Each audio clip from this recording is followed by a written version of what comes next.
जय हिंद। नमस्कार दोस्तों, मैं संतोष कुमार आपके अपने YouTube चैनल विकास स्टडी बांका पर स्वागत करता हूं। हमने रेलवे के एग्जाम को देखते हुए टेक्नीशियन ग्रेड 3 का प्रैक्टिस सेट चालू किया है, जो कि रुक्मणी प्रकाशन का है और यह है वॉल्यूम 1, जो कि एग्जाम के दृष्टिकोण से काफ़ी महत्वपूर्ण है। इसमें कुल 26 प्रैक्टिस सेट है, जिसमें से हमने 11 प्रैक्टिस सेट ऑलरेडी अपलोड कर दिए हैं। अगर आप लोग नहीं देखें तो प्ले लिस्ट में जाके चेक कर सकते हैं, और चैनल पे नए हैं तो प्लीज़ चैनल को सब्सक्राइब कर लें और बेल आइकन को दबा दें, ताकि हम कोई भी वीडियो अपलोड करें सबसे पहले आप तक नोटिफिकेशन पहुंचे। और आज का जो सेट नंबर है वो है सेट नंबर 12। चलिए देखते हैं पहला प्रश्न क्या है। पहला प्रश्न देखने से पहले आज का मोटिवेशनल कोड देख लेते हैं क्या है।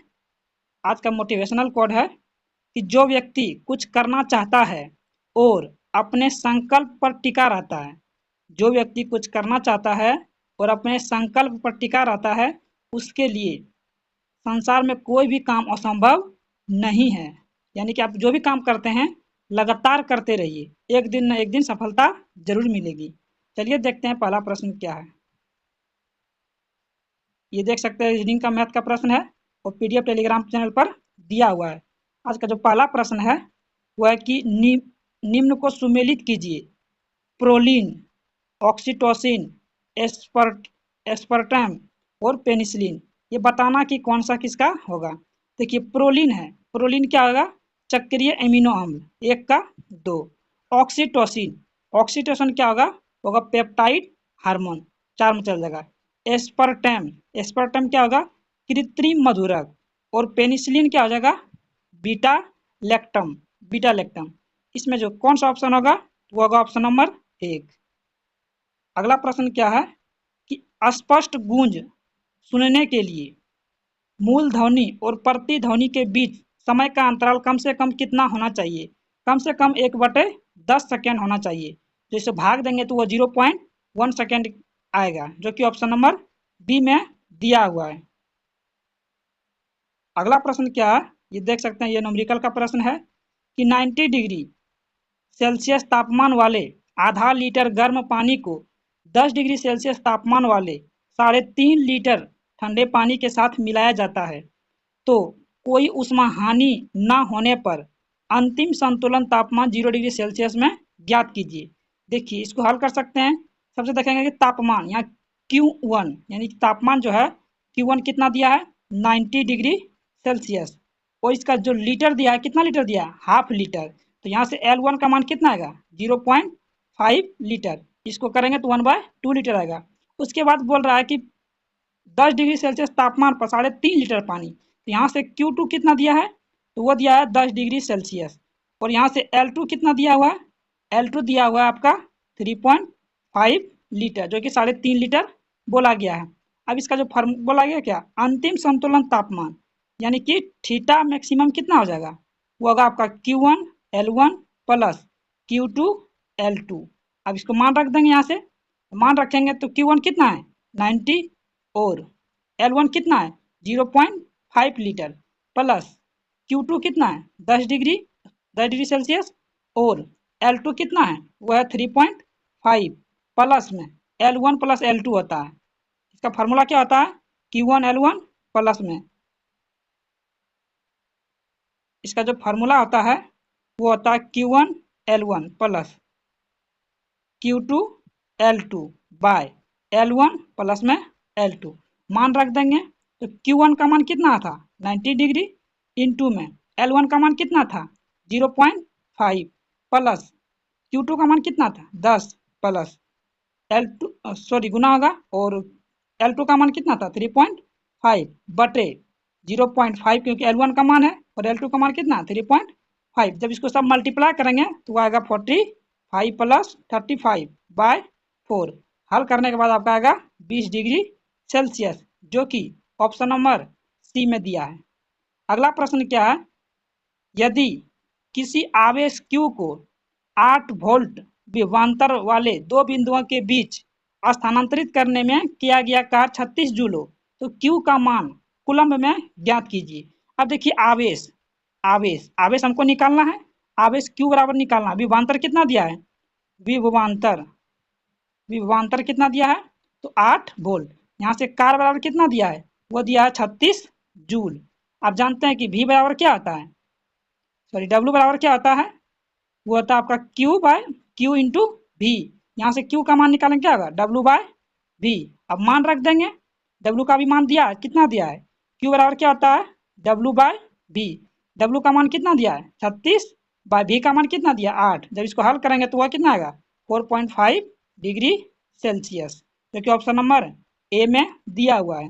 अगला प्रश्न क्या है कि L लंबाई L और त्रिज्या R वाले किसी बेलनाकार तार का प्रतिरोध R है, उसी सामग्री में बनी उसकी आधी लंबाई वाली और आधी त्रिज्या वाले तार का प्रतिरोध कितना होगा। ये थोड़ा लॉन्ग में है, इसका जो है कि सॉल्यूशन करना पॉसिबल इसमें नहीं है। इसका पीडीएफ हम अपने टेलीग्राम चैनल पर दे दिए हैं, जिसका लिंक डिस्क्रिप्शन बॉक्स में दिया हुआ है, वहां से जाके आप इसका हल कर सकते हैं। हम इसका आंसर बता देते हैं, जो कि आंसर होगा ऑप्शन नंबर बी। अगला प्रश्न क्या है कि 40 केजी वजन वाली कोई लड़की किसी रस्सी पर 16 सेकंड में 6 मीटर ऊंचाई तक चढ़ जाती है, तो लड़की द्वारा खर्च की गई शक्ति, शक्ति बताना कि लड़की द्वारा खर्च की गई शक्ति कितना है। शक्ति बराबर क्या आता है, कार्य बटे समय, यानी P बराबर क्या आता है W बाय टी। यहाँ से जो W का मान निकलेगा वो निकलेगा mgh बाई टी। M का मान कितना दिया हुआ है 40, G का मान 10 और H का मान कितना दिया हुआ है 6 मीटर, और भागा देंगे किस में, समय कितना दिया हुआ है 16 सेकेंड। कटाएंगे 4 चौक 16, 4 दाई 40, फिर कटाएंगे 2 दूनी 4, 2 तिया 6, फिर इसको 2 से कटाएंगे कितना 5, 5 तिया 15 गुना 10 150 वाट आएगा, क्योंकि शक्ति का मतलब क्या होता है वाट, जो कि ऑप्शन नंबर बी में दिया हुआ है। अगला प्रश्न क्या है, ये देख सकते हैं अगला प्रश्न कि निम्नलिखित अभिक्रिया का उत्पाद क्या होगा, CH3 single bond CH2 OH plus 2O। Reaction करने के बाद इसका जो फार्मूला बनेगा वो बनेगा option number B, CH3 COOH CH3 COOH, जो कि ऑप्शन नंबर बी में दिया हुआ है। अगला प्रश्न क्या होगा कि निम्न में से किस समूह में शामिल सभी हाइड्रोकार्बन समान समजातीय श्रेणी से संबंधित नहीं है, वो है ऑप्शन नंबर सी, जो कि ये सभी हाइड्रोकार्बन समान समजातीय श्रेणी से संबंधित नहीं है, जो कि ऑप्शन नंबर सी। अगला प्रश्न क्या है, ये देख सकते हैं मैथ का प्रश्न है, पीडीएफ हमारे टेलीग्राम चैनल पर दिया हुआ है, वहां से जाके आप हल कर सकते हैं और सेट को लगा सकते हैं। चलिए देखते हैं अगला प्रश्न क्या है। अगला प्रश्न ये रहा कि हाल ही में प्रधानमंत्री नरेंद्र मोदी ने पहले राष्ट्रीय रचनाकार पुरस्कार में सांस्कृतिक एम्बेसडर ऑफ द ईयर से किसे सम्मानित किया गया है, वो किया गया आपका Maithili Thakur, option number A right answer होगा। अगला प्रश्न क्या है कि विश्व मृदा दिवस कब मनाया जाता है। विश्व मृदा दिवस कब मनाते हैं, वो मनाते हैं 5 दिसंबर को विश्व मृदा दिवस, और 2 दिसंबर को हम लोग क्या मनाते हैं कंप्यूटर साक्षरता दिवस, और राष्ट्रीय प्रदूषण नियंत्रण दिवस मनाते हैं 2 अक्टूबर को, और 3 दिसंबर को हम लोग क्या मनाते हैं विश्व विकलांगता दिवस, और 1 दिसंबर को विश्व एड्स दिवस मनाते हैं। अगला प्रश्न क्या है, देख सकते हैं ये रीजनिंग का प्रश्न है, ये भी रीजनिंग का प्रश्न है, आप देख सकते हैं ये अगला प्रश्न यहाँ है कि जब किसी अम्ल की किसी क्षारक के साथ अभिक्रिया करके लवण और जल बनाया जाता है, तो इस रासायनिक अभिक्रिया को क्या नाम दिया जाता है, अम्ल क्षार अभिक्रिया, संयोजन अभिक्रिया, रेडॉक्स अभिक्रिया या उदासीनीकरण अभिक्रिया। इसको हम लोग कहते हैं उदासीनीकरण अभिक्रिया। देखिए जब किसी अम्ल को किसी क्षारक के साथ अभिक्रिया करके लवण और जल बनाया जाता है, तो इस अभिक्रिया को हम लोग उदासीनीकरण अभिक्रिया कहते हैं। अगला प्रश्न क्या है, ये देख सकता है अगला प्रश्न कि ऑक्सीजन का बाह्यतम कोश का नाम एवं उसमें उपस्थित कुछ इलेक्ट्रॉन की संख्या क्या होगी। अब बाह्यतम कोश का नाम क्या आता है के एल एम, यही होता है के एल एम एन। अब देखिए बाह्यतम कोश, ऑक्सीजन का परमाणु संख्या होता है 8, पहला में 2 और लास्ट में 6, तो बाह्यतम पूछ रहा है कि उसमें बाह्यतम कोश में कितने इलेक्ट्रॉन होंगे 6 इलेक्ट्रॉन, और ये किस ग्रुप में जाएंगे, ये होगा के और ये होगा एल, एल और 6 होगा, जो कि ऑप्शन नंबर डी में दिया हुआ है। ऑक्सीजन का परमाणु संख्या 8 होता है और ऑक्सीजन 16वें वर्ग के तत्व हैं। और ऑक्सीजन की खोज किसने की थी? सीले एवं प्रिस्टले ने की थी। अगला प्रश्न क्या है कि मेंडलीफ की आवर्त सारणी ने तत्वों के परमाणु द्रव्यमान और उनके किन किन गुणों के बीच संबंधों का परीक्षण किया था? वो किया था आपका ऑप्शन नंबर डी, भौतिक और रासायनिक गुणधर्मों दोनों को, भौतिक भी और रासायनिक गुणधर्म दोनों का परीक्षण किया था, ना कि केवल रासायनिक गुणधर्म, केवल भौतिक गुणधर्म या रंग, दोनों का किया था, भौतिक और रासायनिक गुणधर्म दोनों का किया था, और परमाणु द्रव्यमान का भी किया था, क्योंकि option number D right answer होगा।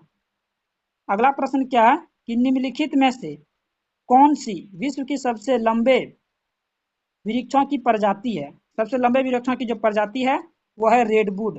Option number C right answer होगा, रेडवुड। अगला प्रश्न क्या है, पिक्सिनिया पिक्सिनिया पिक्सिनिया ग्रेमिनस ग्रेमी ग्रेमिनिस कवक से कौन सा रोग होते हैं? इसका कौन सा रोग होता है? ये होता है आपका ऑप्शन नंबर डी, गेहूं में ब्लैक रस्ट। क्या होता है? गेहूं में ब्लैक रस्ट से कौन सा रोग होता है? पिक्सिनिया ग्रेमिनिस। अगला प्रश्न क्या है कि जिन पौधों में संवहन तंत्र नहीं होता है उन्हें निम्न में से किसके तौर पर जाना जाता है? उसको हम लोग जानते हैं bryophyta. Option number B. Bryophyta वर्ग के पौधा को उभयचर पादप वर्ग का उभयचर कहा जाता है। क्या कहते हैं हम लोग? उभयचर कहा जाता है। अगला प्रश्न क्या है कि विरिसनों से कौन सा हार्मोन स्रावित होता है? यानी विरिसनों से कौन सा हार्मोन स्रावित होता है? थायरोक्सिन, इंसुलिन, एस्ट्रोजन या टेस्टोस्टेरोन? क्या होता है? टेस्टोस्टेरोन होता है, विरिसन से स्रावित होता है टेस्टोस्टेरोन। टेस्टोस्टेरोन हार्मोन पुरुषोचित लैंगिक लक्षणों के सिद्धांत को एवं यौन आचरण को प्रेरित करता है। अगला प्रश्न क्या है, एकल कोशिका वाले निषेचित अंडे को क्या कहा जाता है? एकल कोशिका वाले निषेचित अंडे को हम लोग क्या कहते हैं? वो कहते हैं हम लोग युग्मनज। Option number D right answer होगा। अगला प्रश्न क्या है देखते हैं। ये आपका देख सकते हैं, ये न्यूमेरिकल का प्रश्न है, सॉरी न्यूमेरिकल का, ये आपका रीजनिंग का प्रश्न है। पीडीएफ दिया हुआ टेलीग्राम चैनल पर, वहां से जाके सेट लगा सकते हैं। देखिए अगला प्रश्न क्या है कि भगवत गीता का सर्वप्रथम अंग्रेजी अनुवाद किसके द्वारा किया गया था? सबसे पहले अंग्रेजी अनुवाद जो भागवत गीता का किसने किया था? तो वो किया गया था चार्ल्स विकलिंसन विक विकीलंस ने किया था, Charles Wilkins. Option number B right answer होगा। ये है सर विलियम जोन्स। तो सर विलियम जोन्स ने 1784 ईस्वी में एशियाटिक सोसाइटी ऑफ बंगाल की स्थापना किया था। और प्राचीन भारत के दो महाकाव्य हैं, महाभारत और रामायण। और महाभारत का प्राचीन नाम क्या है? जय संहिता। और विश्व का सबसे बड़ा महाकाव्य है जय संहिता, यानी महाभारत क्या है? विश्व का सबसे बड़ा महाकाव्य। अगला प्रश्न क्या है कि लखनऊ में 1857 के विद्रोह का नेतृत्व किसने किया था? तात्या टोपे ने, कि बेगम हजरत महल ने, वीर सावरकर ने या कुंवर सिंह ने? वो किया था बेगम हजरत महल ने किया था। 1857 का विद्रोह लखनऊ में किया था। कहाँ किया था? लखनऊ में। 1857 के क्रांति के समय भारत का गवर्नर जनरल कौन था? तो लॉर्ड कैनिंग था। और इंग्लैंड का प्रधानमंत्री कौन था? वो था पामरस्टन। क्या था? पामरस्टन। इसमें पूछ सकता है कि कुंवर सिंह कहाँ के थे? तो जगदीशपुर यानी बिहार के जगदीशपुर के थे वो, आरा से। अगला पूछ सकता है कि तत्या टोपे कहाँ के थे? तत्या टोपे थे कानपुर से। नाना साहब तत्या टोपे ये सब कहाँ से थे? कानपुर से थे। कहाँ से थे? कानपुर से। अगला प्रश्न देखते हैं क्या है। ये सब देख सकते हैं, रीजनिंग का प्रश्न है, पीडीएफ दिया हुआ टेलीग्राम चैनल पे, वहां से जाके हल कर सकते हैं। उस वर्णक का नाम क्या है जिसकी वजह से पौधों का रंग हरा होता है? वो होता है क्लोरोफिल के कारण। Option number B. रंग के आधार पर लवक होते हैं तीन प्रकार के। क्या होते हैं? तीन प्रकार के। हरित लवक जिसके कारण से हरे रंग का लवक होता है ये। वर्णी लवक रंगीन लवक होता है, और एक होता है अवर्णी लवक जिसको रंगहीन लवक कहते हैं, और वो होगा क्लोरोफिल के कारण पौधों का रंग हरा होता है। अगला प्रश्न क्या है कि निम्न में कौन सदिश राशि नहीं है? सदिश राशि नहीं है, बताना कि सदिश राशि नहीं है तो इसका मतलब अदिश राशि होगा। वो है ऑप्शन नंबर सी, आवेश।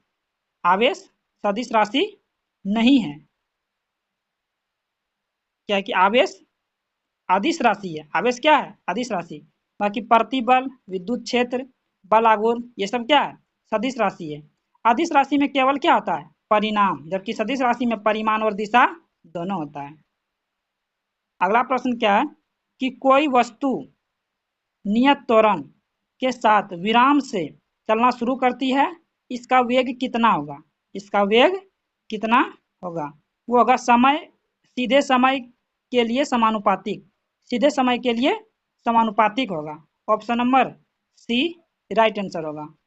अगला प्रश्न क्या है, किसी वस्तु के वेग में परिवर्तन की दर नियत है, इसका औसत वेग कितना होगा? इसका औसत वेग कितना होगा?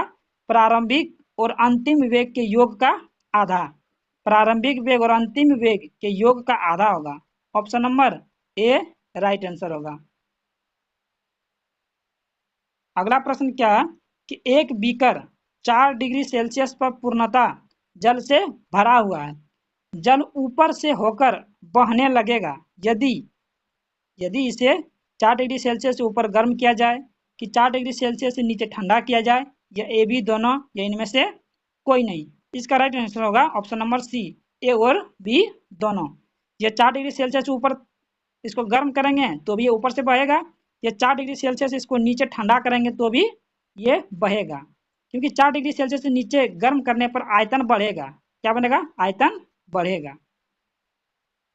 और 4 डिग्री ऊपर भी करेंगे तो भी आयतन क्या हो इसका? बढ़ेगा।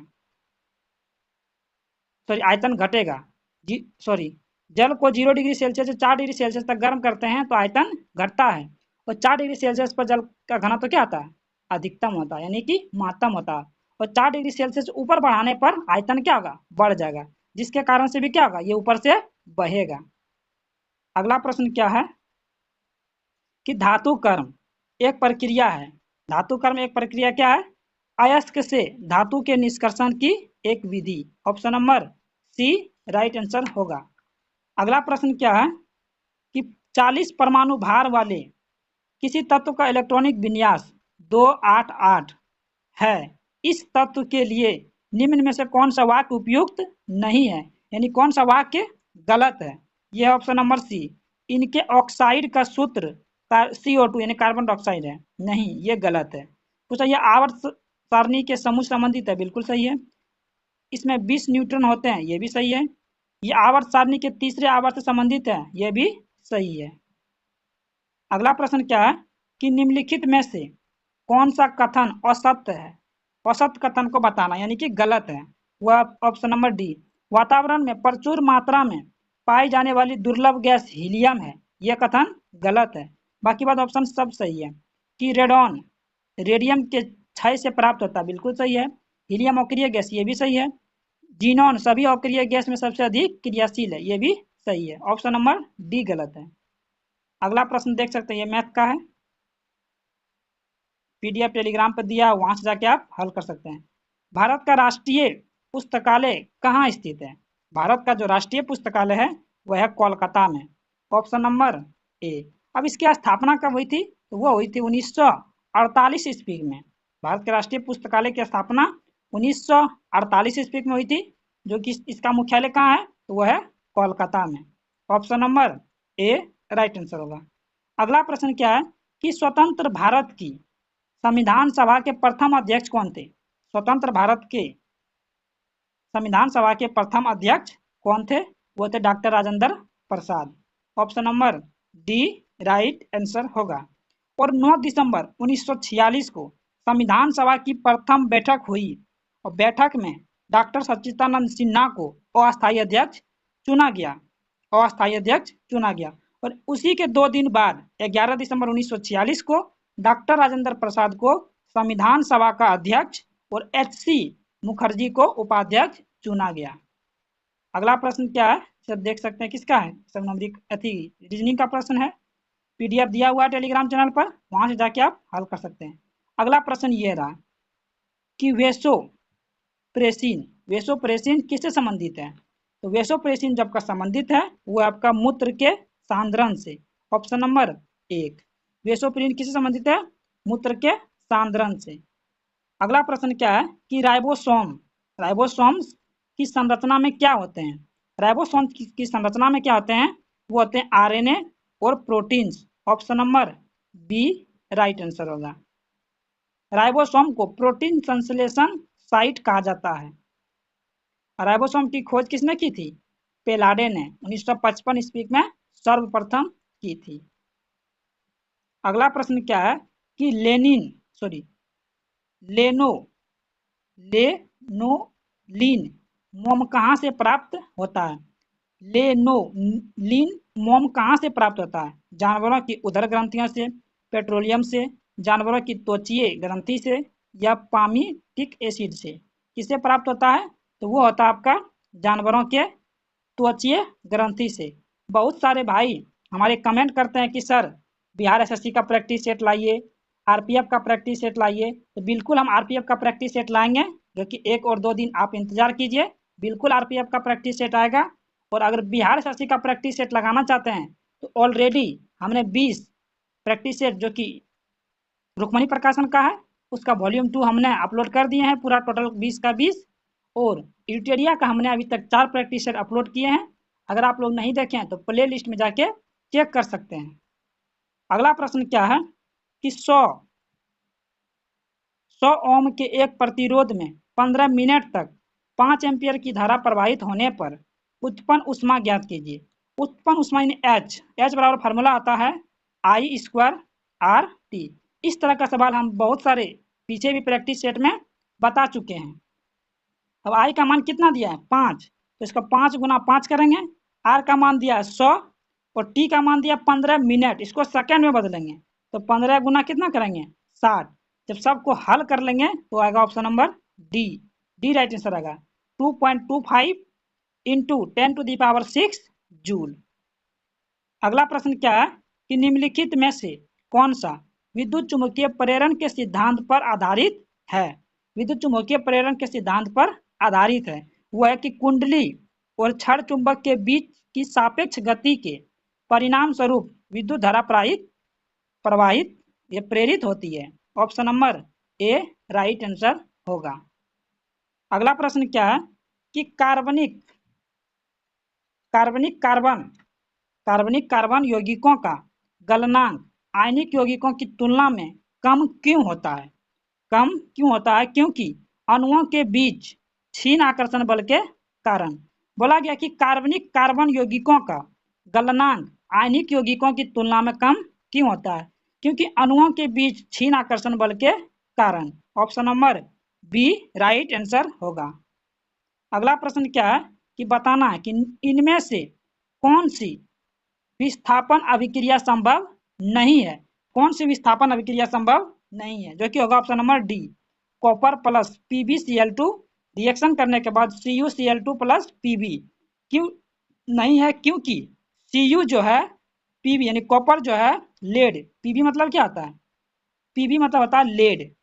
कॉपर लेड से कम प्रतिक्रियाशील है, इसलिए कॉपर जो है सीसा से कम प्रतिक्रियाशील है, इसलिए ये संभव नहीं है।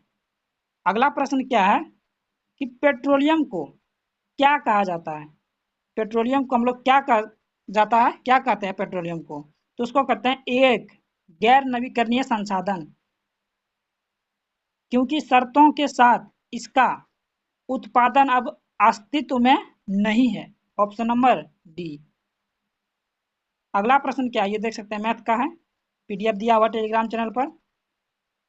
अगला प्रश्न क्या है कि पेमेंट बैंकों के संबंध में इनमें से कौन सा कथन गलत है।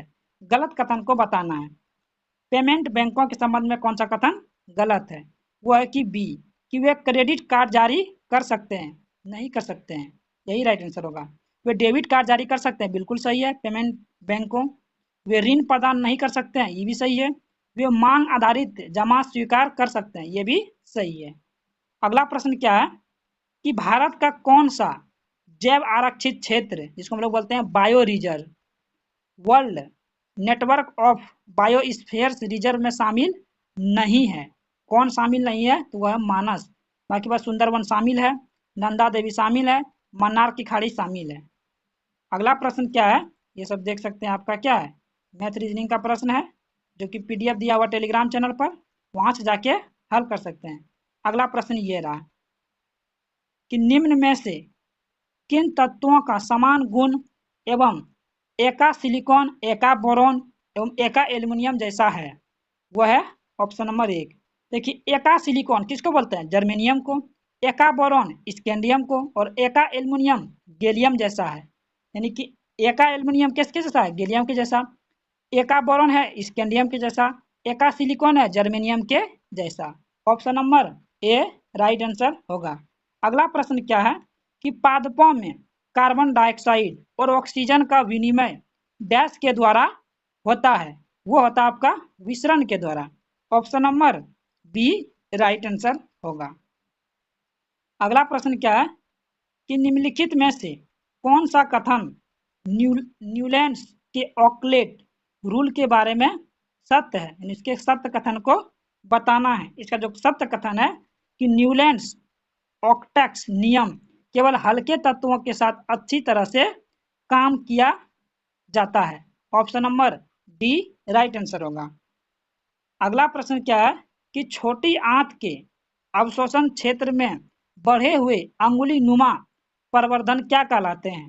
अंगुली नुमा प्रवर्धन को हम लोग क्या कहते हैं? वो हम लोग कहते हैं अंकुर। इंग्लिश में बोलते हैं उसको villi. Option number D right answer होगा। अगला प्रश्न क्या है कि फर्न पौधे में बीजाणु कहाँ पर स्थित होते हैं? फर्न पौधे में बीजाणु कहाँ पर स्थित होते हैं? वो होते हैं पत्तियों की निचली सतह में। Option number D right answer होगा। अगला प्रश्न क्या है कि निम्न में से किन प्राणियों में पूरे शरीर में रक्त प्रवाह के प्रत्येक चक्र के दौरान रक्त केवल एक बार हृदय से होकर गुजरता है? वो किस में गुजरता है? वो गुजरता है केवल और केवल मत्स्य में। Option number C right answer होगा। अगला प्रश्न क्या है, ये देख सकते हैं, ये न्यूमेरिकल का है कि 10 ग्राम बर्फ 0 डिग्री सेल्सियस पर एक बर्तन में जल तुल्यांक दे दिया 55 ग्राम में डाल दी गई, जिसका तापमान 40 डिग्री सेल्सियस है। माना कि बाहर से कोई ऊष्मा अंदर नहीं गई, तो बर्तन में पानी का तापमान क्या होगा? देखिए, इसको बना सकते हैं। माना कि अंतिम तापमान क्या मान सकते हैं? टी मान लिए। और बर्फ बर्फ को मिली ऊष्मा, यानी बर्फ को मिली ऊष्मा ऊष्मा बर्फ को मिली ऊष्मा क्या होगा? यहाँ आ जाएगा आपका ml प्लस में ms T minus 0। T minus क्या होगा? 0 रख दीजिए मान। m का मान कितना दिया हुआ है? यानी द्रव्यमान दिया हुआ है आपका 10 ग्राम। l का मान दिया हुआ 80 प्लस में m का मान दिया 10 इंटू 1 और टी माइनस 0 करेंगे तो क्या होगा? टी होगा। यहाँ गुना करने के बाद टी होगा। इसको जब हल करेंगे तो वो कितना आएगा? 800 प्लस 10 टी। इसको मान लेंगे समीकरण फर्स्ट। आगे और देखते हैं क्या होगा। अब पानी द्वारा ली गई ऊष्मा, किसके द्वारा? पानी द्वारा ली गई ऊष्मा। वो देखे थे हम लोग किसके? बर्फ द्वारा ली गई ऊष्मा। अब पानी द्वारा ली गई ऊष्मा क्या होगा? M W. एम डब्ल्यू, जो कि एम डब्ल्यू क्या है? जल तुल्यांक इंटू 40 माइनस टी। अब यहाँ मान रखेंगे। एम डब्ल्यू कितना दिया हुआ है? एम डब्ल्यू क्या? जल का तुल्यांक, जो कि 55 दिया हुआ है, और 40 माइनस टी करेंगे तो इसको हल करेंगे तो कितना आएगा? 2200 माइनस 55 टी। इसको मानेंगे समीकरण 2। अब हम लोग क्या करेंगे? कैलोरी कैलोरी मिति के सिद्धांत से हम लोग क्या करेंगे? किसके सिद्धांत से? तो कैलोरी कैलोरी कैलोरी मिति के सिद्धांत से हम लोग क्या करेंगे? दोनों समीकरण को बराबर कर देंगे, जो कि करेंगे 800 प्लस में 10 टी बराबर 2200 माइनस में 55 टी। और यहाँ से जब हल करेंगे तो टी का मान क्या आएगा? वो आएगा आपका 1400 प्लस में बटे में 65। हल करने के बाद आएगा 21.53 डिग्री सेल्सियस, जो हम लिख सकते हैं इसको 22 डिग्री सेल्सियस, जो कि ऑप्शन नंबर बी में दिया हुआ है। अगला प्रश्न क्या है कि इनमें से किस विलयन का पीएच मान सबसे कम होता है? किस विलियन का पीएच मान सबसे कम होगा? वो होगा टमाटर के रस में। क्या होगा? टमाटर के रस में, टमाटर के रस में होगा। अब देखिए कॉफी, कॉफी का पीएच मान कितना है? तो वो है आपका 4.6। लार, लार का पीएच मान कितना है? 6.5 से लेकर के 7.5 के बीच में है। लार भोजन के बाद, लार भोजन के बाद इसी के बीच में आएगा। लार भोजन से पहले लमसम वही उसका पीएच मान होगा। और टमाटर के रस का पीएच मान कितना है? 4.1, जो कि सबसे कम किसका है? टमाटर के रस का पीएच मान। अगला प्रश्न क्या होगा? देख सकते हैं यह किसका प्रश्न है? इस मैथ रीजनिंग का प्रश्न है, पीडीएफ टेलीग्राम चैनल पर दिया हुआ है। अगला प्रश्न क्या है कि भारत में किस तिथि को राष्ट्रीय मतदाता दिवस के रूप में मनाया जाता है? वो हम लोग मनाते हैं 25 जनवरी को। 25 जनवरी 1950 में चुनाव आयोग की स्थापना किया गया था। उसी के उपलक्ष्य में हम लोग 25 जनवरी को राष्ट्रीय मतदाता दिवस मनाते हैं। और ये कब से मना रहे हैं? 2011 से। 2011 से प्रत्येक वर्ष 25 जनवरी को राष्ट्रीय मतदाता दिवस मनाया जाता है। और अंतर्राष्ट्रीय सीमा शुल्क दिवस कब मनाते हैं? 26 जनवरी को। अंतर्राष्ट्रीय शिक्षा दिवस 24 जनवरी को। मेघालय दिवस 21 जनवरी को। विश्व हिंदी दिवस 10 जनवरी को। राष्ट्रीय युवा दिवस कब मनाते हैं? 12 जनवरी को। अगला प्रश्न क्या है कि फॉरबिडन सिटी कहाँ स्थित है? फॉरबिडन सिटी वो है आपका चीन में। फॉरबिडन सिटी कहाँ है? चीन में। और फॉरबिडन सिटी को लहासा कहा जाता है। क्या कहते हैं? लहासा। फॉरबिडन सिटी को हम लोग लहासा कहते हैं, लहासा। तो ये था टेक्नीशियन का प्रैक्टिस सेट। अगर ये वीडियो आपको अच्छा लगे तो अपने दोस्तों के साथ शेयर करें और हमें सपोर्ट करें, ताकि इसी तरह का वीडियो लाते रहें। इसमें फुल डिटेल के साथ सॉल्यूशन दिया गया है। और आप लोग ने कमेंट किया था कि सर आरपीएफ का प्रैक्टिस सेट लाइए, तो बिल्कुल हम आरपीएफ का प्रैक्टिस सेट लाएंगे। 1-2 दिन अभी लेट है। तो मिलते हैं किसी दूसरे वीडियो में, तब तक के लिए